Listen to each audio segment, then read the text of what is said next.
Ada yang mencibir ya, jadi dulu pada waktu wah enak ya udah kerja seperti ini kok masih jualan seperti itu. Pada saat itu saya cuma berpikir hasil juga saya yang mengikuti, hasil saya juga yang menikmati, Anda juga tidak menikmati ya saya udah masuk telinga kiri keluar telinga kanan saja. Kok lama-kelamaan menghasilkan ya kan, lumayan juga dan ternyata produk ini belum ada yang main, artinya belum ada yang menggarap. Kita modelnya saja, tapi kita combine dengan apa yang kita punya, jadi tidak plak-ketiplak seperti yang mereka punya. Beli gitar yang berkualitas bagus itu nggak harus yang mahal-mahal, artinya kita desain gitar yang memang harganya terjangkau, tapi tone-nya pas, sound-nya juga enak, nggak kalah dengan gitar yang pabrikan-pabrikan original yang harganya jutaan. Oke, perkenalkan saya Imam Masuri dari Jogja Guitar Shop dengan brand JGS Gitar. Kita dari Yogyakarta, tapi beberapa produk kita itu dibuat di Solo. Jadi pabrik kita ada di Solo, kemudian pengembangan marketingnya kita juga ada di Solo, seperti itu. Kalau saat ini kita hanya ada tiga workshop. Yang pertama itu di sini di Jalan Pakuncen, Yogyakarta, Wirobrajan, kemudian toko kedua itu di Jalan Babarsari, Jogja juga, kemudian gudang kita ada di Solo, di Sukoharjo, tempatnya di tempat produksi kita juga di sana. Nah, harganya di range harga mulai 300 ribuan sampai harga 1,7-an. Marketnya paling gede itu harga di 500 ribuan, Mas. Itu yang best sellernya punya kita aja. Paling banyak di e-commerce, saat ini di e-commerce.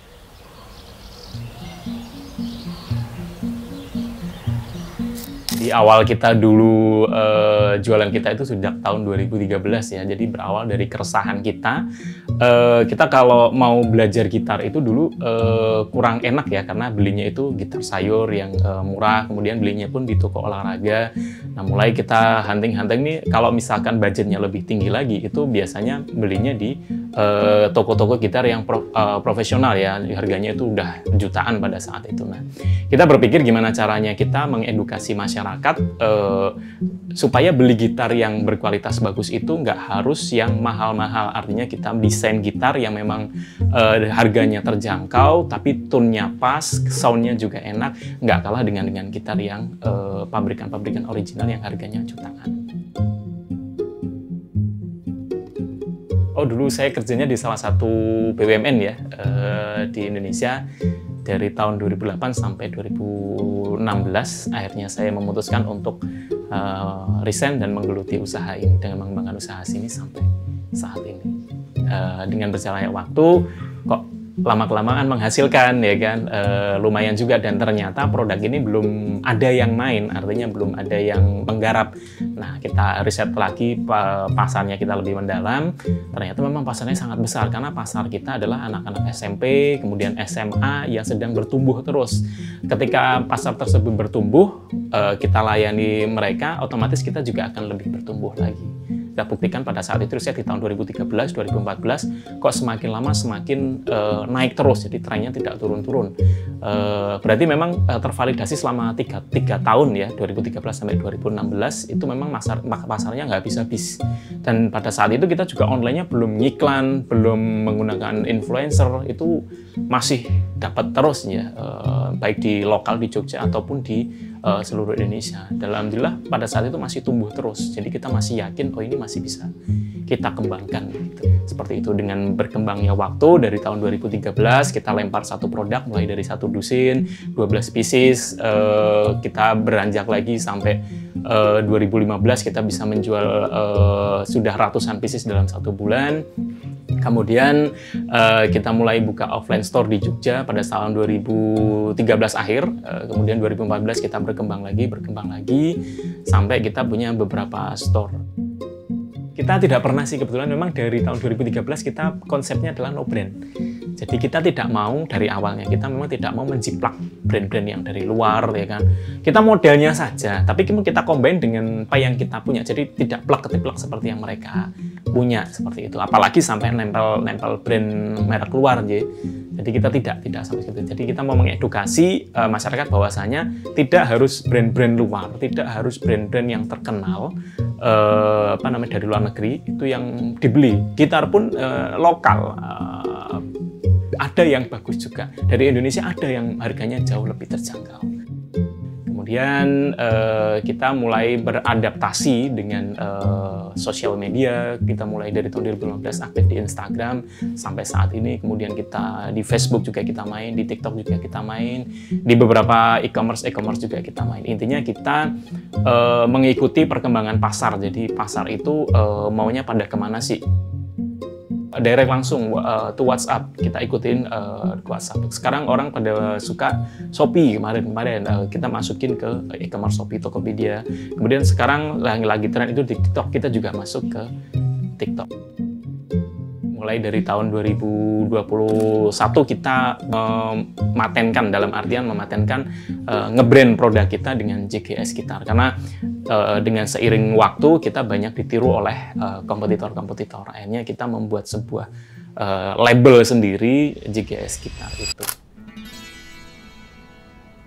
Gitar yang bagus itu ya pasti nomor satu suaranya. Suaranya itu bassnya, middle-nya, treble-nya itu pas, kemudian sustain-nya juga bagus, panjang, kemudian playability-nya itu bagus, enak untuk dimainkan, artinya tidak sakit, kemudian hanya sekali petikan kecil aja itu sudah mengeluarkan suara yang bagus. Kemudian yang ketiga itu durability itu terkait dengan bahannya harusnya memang berkualitas. Durability ini bisa, kalau minimal kalau di kita itu 5-10 tahun, itu yang produk yang standar versi bawah.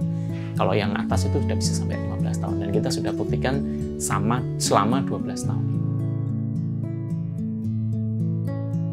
Beberapa jenis-jenis kayu yang justru itu lebih murah tapi menghasilkan suara yang bagus di Indonesia, seperti meranti, kemudian spruce. Ada suppliernya sendiri seperti itu. Kita tinggal istilahnya oboh ya, kita bisa minta yang seperti ini dengan spek tingkat kekeringan yang seperti ini, dengan harga yang seperti ini. Otomatis kan kita harganya tidak bisa, kualitasnya tidak terlalu bagus banget, tapi cocok nih untuk seperti ini dengan durability-nya 5 tahun, 10 tahun itu masih. Yang penting sound-nya. Jadi kita dulu punya semboyan sense of sound. Jadi sound-nya yang kita angkat ini pokoknya dari kita dari Jogja Guitar Shop, dari JGS Gitar itu sound-nya tuh harus setebal ini, sound-nya harus sustain-nya sepanjang ini. Jadi kita mengutamakan di situ walaupun harga gitar murah. Kita kemudian akhirnya kita klasifikasikan lagi. Oh, ini yang harga segini, sound-nya seperti ini, yang seperti harga segini, ini seperti ini. Di batas ini playability-nya, keenakan untuk memainkan gitar ini harus seperti ini. Jadi ada kelas-kelasnya sendiri saat ini. Jadi tanpa mengurangi HPP, kita masih cukupan lah untuk meningkatkan atau memberikan kualitas yang baik pada konsumen. Tidak harus terlalu over mahal gitu. Tapi yang penting ini market fit dan willingness to payment-nya konsumen itu masuk dengan harga segitu.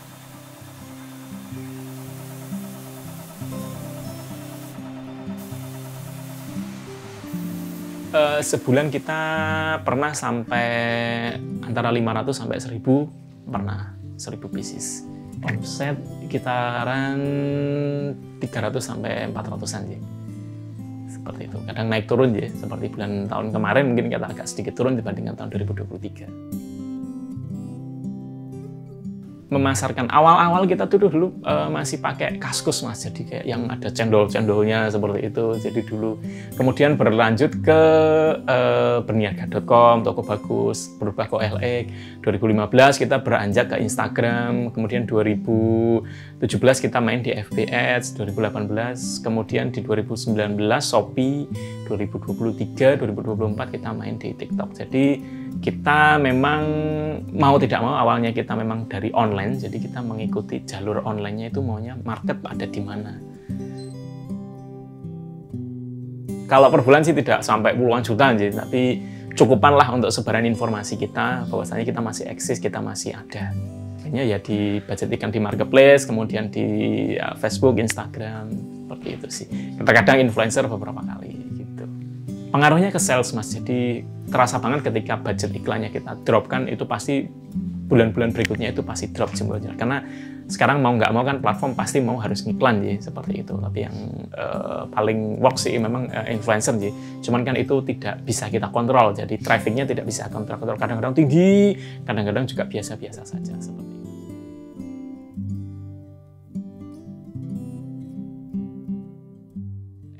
Entry barrier-nya memang tinggi sekali sih. seperti ini ya, karena kita harus tahu dulu gitar itu harus yang bagaimana, yang dimaui pasar seperti mana, perkayuannya harus seperti apa, soundnya nanti akan harus seperti apa. Jadi agak susahnya memang karena jarang yang masuk ya di situ. Jadi jarang yang buntuti lah istilahnya, kecuali memang orang-orang yang memang punya basic musik, punya basic perkayuan, punya basic marketing di digital, seperti itu sih. Agak susahnya memang di situ. Kalau keunggulan bisnis yang seperti ini, alhamdulillah bisnisnya stabil ya dari tahun 2013. Dia tidak terlalu drop banget kecuali pas COVID kemarin, ya. Artinya tidak sampai benar-benar nol, ya. Stabilnya itu karena kita berjalannya sudah lama, jadi hanya turun kurang lebih 50%. Kemudian setelah itu naik lagi. Jadi satu yang pertama itu stabil, kemudian yang kedua ini entry barrier-nya rendah, jadi tidak banyak orang yang mau masuk berkecimpung untuk di dunia seperti ini, karena ketika tidak tahu seluk-beluk bisnis ini, mereka akan mental, jadi kalah duluan biasanya. Kemudian yang ketiga, marginnya lumayan ya seperti ini, cukupan lah kalau untuk operasional sehari-hari seperti itu. Ada yang mencibir ya, jadi dulu pas aku wah enak ya udah di udah kerja seperti ini kok masih jualan seperti itu. Pada saat itu saya cuma berpikir, hasil juga saya yang mengikuti, hasil saya juga yang menikmati, Anda juga tidak menikmati, ya saya udah masuk telinga kiri, keluar telinga kanan sajalah, seperti itu. Dari pihak keluarga pun sama. Jadi ada yang menghina, ada yang memandang sebelah mata, ngapain sih kok usaha-usaha seperti ini. Saya cuma yakin aja, pasti ini bisa dengan jalan seperti ini. Gitu sih. Pokoknya terabas saja ya, jadi tidak terlalu memikirkan. Memang ya kata-kata orang kan kita saring ya, ada yang bisa negatif, ada yang membangun ya kan. Nah saya berpikir yang negatif ya saya nggak usah dengerin aja, itu percuma saja saya mau dengerin ya kan. Wong yang menikmati itu saya kok, yang tahu hasilnya itu juga saya, seperti itu. Sesuai dengan pesan Abdurrahman bin Auf ya. Jadi ikutilah pasar. Jadi ketika kita mau membuka sebuah usaha, ikutilah pasar di mana sedang berada. Ketika pasar tersebut sedang mengikuti ada trennya di salah satu tempat, datanglah ke tempat itu. Kemudian tanyakan permasalahan-permasalahannya. Dari situlah sudah akan terjadi usaha, akan terjadi dealing di situ. Karena ketika kita tidak mau mengikuti pasar, ya kita akan nggak bisa terjadi sebuah bisnis, nggak terjadi sebuah usaha di situ, wirausaha. Seperti itu sih.